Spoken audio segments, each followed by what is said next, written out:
It starts now. This is his beginning.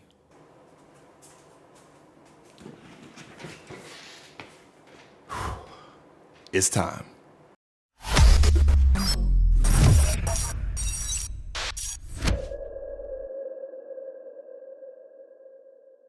My name is Slims. I appreciate you coming by. This is Forever Human Podcast, episode Here we are, finally, the Forever Human Podcast. I've been planning this shit for, forever, since 2018. And we gonna start this off, just get it out the way because it's gonna drive me nuts. I hate talking on camera. Okay, I don't like this thing. It drives me crazy.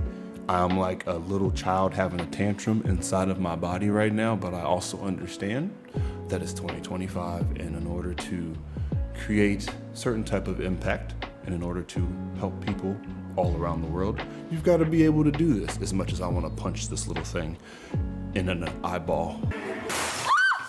Whatever. Anyways, so the point of this video, the whole point of this, just to get this out the way, because I'll just start nervous yapping, is to kind of talk about the foundational level or the baseline or the infrastructure of what the Forever Human Podcast is about. And to be honest, I've been working on this for a while, and I've been talking with other people, and I've been trying to find a good, concise way to talk about it, but it's difficult. It's difficult. Of course, in my mind, it makes the utmost sense, but talking to other people and trying to make sure it makes sense across the board can be difficult, right? So the best way I've thought to explain it is kind of where I got the premise from, or where the idea in itself kind of came from. And that came from me being in the military, right? So I was in the Air Force for 12 years, separated in 2018. And when I joined the military, when anybody joins the military, and this is my experience with the military, just to be clear, right? Everybody has a different experience, but with my experience in the military is that when you go to basic training, pretty much the idea is that we're gonna strip you down to the bare basics of you being a human being. Ego, where you came from, who your parents were, who your friends were, none of that shit matters anymore. At the end of the day, you are here in this room with 30, 40 plus people, and your goal is to survive the next however long your basic training is. And at the end of that, you become soldier, sailor, airman, or Marine. That's pretty much the gist of it. That's pretty much how it works. And for me, what I realized was, of course, in the Air Force, we have our jokes, right? You got chair force, Army grounding, pounding sand, and Marines eating crayons, and everything else people say. But one thing is, at the end of the day, we all know we've dealt with one of those similar things, which is losing time, right? I've deployed 6 times myself when I was active duty, and I think now, being a veteran, and I see other veterans, most of us understand that no matter what we did during our careers, we both lost, in essence, the same thing, which is time, right? And that's one of the biggest things I've taken from after I separated when I do meet other veterans. And it's interesting how I can go to a bar somewhere and I'll be talking to a bouncer or something, and I'll talk about how I was deployed or whatever the case might be. And somebody else will hear it and, oh, you served too? Oh, okay. And then, oh, let me get you a beer. And then it's like all of a sudden we just got this mutual connection. We're just like the best of friends all of a sudden because he served, I served. And it's just, we've created this baseline respect. It doesn't matter where we came from. It doesn't matter we both went through the shit together, full stop. And that's just pretty much what it is.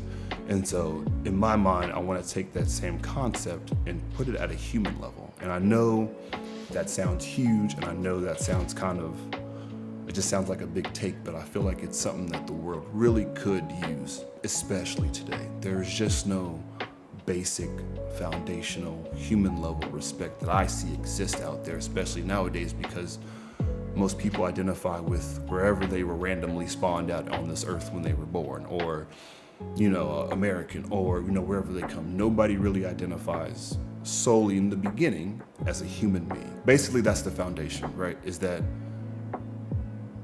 people don't identify first as being a human being. They identify with wherever they come from, which is important. I'm not saying to remove that piece of your identity, but what I am saying is that there is a beginning part of your humanity first that is there that should not be ignored. And I feel like that does get ignored because if we both realize, hey, I'm both a human being, like this person's a human being, I have fears, I have emotions, I have all these things, I can learn to listen to them to understand versus listen to just respond, right? To regurgitate, to try to prove them wrong, to try to show them what my side is. I can listen to them as a person and understand them as a person, and I feel like that can go a lot better, right? I feel like that can do a lot. I feel like that can do good in the world, whatever that looks like. And so that's kind of what the foundation of this Forever Human thing is. And I hope that makes sense, right? It's just trying to bring people down to that humanity level, which, at the end of the day, no matter where we're from, anywhere on this globe, you can't get away from it. We want that foundational level of respect that people want as human beings. And that's the gist of the Forever Human thing. I want to talk about things at a basic human level, right? We all have a subconscious, right? That subconscious tracks our habits. I don't care who you are, you're a human being, you have habits, right? As a human being, you have a perspective. As a human being, you have a perception. Everybody has these things as human beings, and the more that we try to learn and understand how they work, how do my habits work? Where do I? Damn it! Back it up. How do my habits work? Right? How do me as an individual? Where did my habits come from? Where did I learn all of these things from? And do I really agree with the things that I learned? A lot of adults right now are simply unlearning things that they were taught probably as a child and as they grew up, and not all those things they necessarily align or agree with, and so now they have to remove that.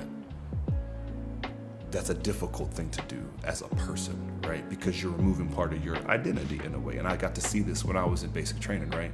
There was a kid there, never really seen black people his entire life. He met me and a couple of his friends. His second phone call home, he comes back upstairs. He's literally bawling tears. He has pretty much sworn off his entire family back at home. I think it was in one of the sodas. And literally, like, I saw somebody's identity kind of just crumble in front of me. And it was a weird thing to see. But one thing I do realize looking at it now is that what was left was just a human being trying to now understand the rest of their life in this reality that they have to live. And so that was really interesting for me to see. So again, I'm starting to yap, and Hal, if you want to cut some of this shit or plug it in, okay, I'm gonna do it. But again, the goal for Forever Human is basically to help us connect at that humanity level. That's kind of the whole point, okay?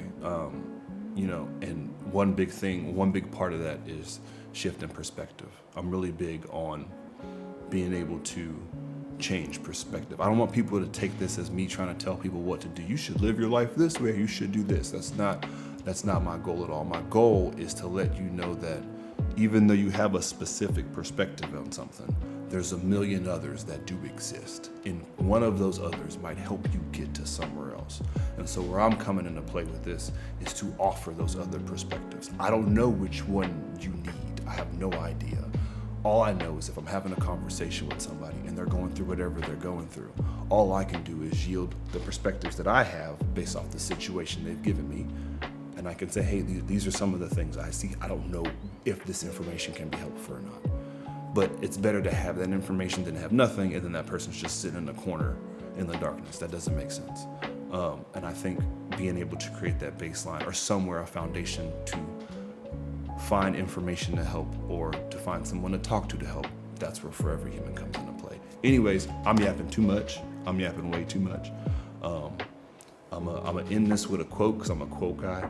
So one of my favorite quotes is from Albert Einstein, and he said, the thinking that has brought me this far has created some problems that this thinking can't solve.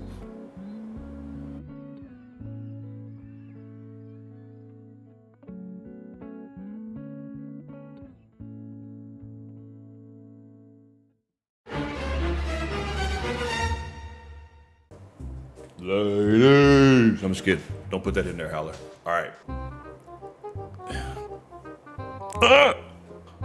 And then we'll... Nervous as fuck, bitch. I'm nervous as shit, cuz. Big voice. Yeah. All right, cut. That was really hard to do. Makeup. Shit.